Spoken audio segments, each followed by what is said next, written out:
Welcome to our latest video, What Makes Risk Management Effective? In this bite-sized session, we're going to help you to distinguish between surface level and embedded risk practices. Risk management isn't just a checklist, it's how organisations stay resilient, make decisions, and survive the unexpected. Whether it's a cyber attack, a supply chain disruption, or a reputational crisis, what matters isn't whether the risk was on the register, whether it was on the radar of leadership, but whether the organisation was ready and prepared. So what does effective risk management really look like? Firstly, it's not something that happens in isolation. Good and effective risk management is integrated into how you run your business, into both strategy and operations. That means that risk isn't just something discussed during audits or compliance reviews. It's considered during product launches. It's how you design services. It's part of how you think about investment planning. And it's how decisions are made at a board level. Secondly, effective risk management is supported by leadership and culture. If leaders model risk awareness, encourage openness, and support learning from failure, people are more likely to raise concerns early and engage with risk processes. Thirdly, effective risk management is forward-looking, not just reactive. We've talked in previous sessions and previous videos about cascading risks and codependencies. Effective organisations scan the horizon. They're not just prepared for yesterday's threats. They're always asking the question and trying to establish what's next. What is the new risk that we need to be prepared for? What's coming round the corner? And finally, to truly have effective risk management, it must be communicated, measured, and reviewed. Writing it down in your risk register and assessing it is the first part of that process.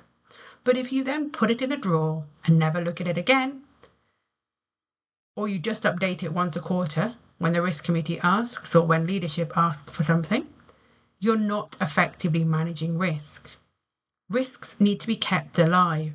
The world is changing all the time, and our exposure to risk is changing all the time. So good risk management involves asking, are people talking risk across functions? Is risk part of a performance review? Are we adapting based on what we're learning and what's changing? Let's talk about a real example of where risk is being managed in organisations. In 2011, the Fukushima earthquake hit Japan. This earthquake disrupted Toyota just-in-time supply chain. It nearly collapsed as a result. It didn't collapse, and what saved them wasn't luck. It was built-in resilience, built-in risk management. Toyota had a network risk monitoring system and deep understanding of the suppliers. They knew where the potential for suppliers to fail were, and they had an understanding where they might need to support them or make changes to their operations. This allowed them to respond rapidly, shift operations, and most importantly, learn for the future. They didn't get everything right, and like any event, there's always learning. Always things that can be done better in future iterations of your processes. They didn't avoid risk, Toyota. They'd embedded risk thinking into how they worked, and this helped them be prepared for a terrible earthquake and tsunami. So, come back to your own organisation.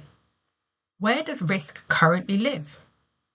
Is it strategic, embedded into everyday decisions and planning, the way you run the business?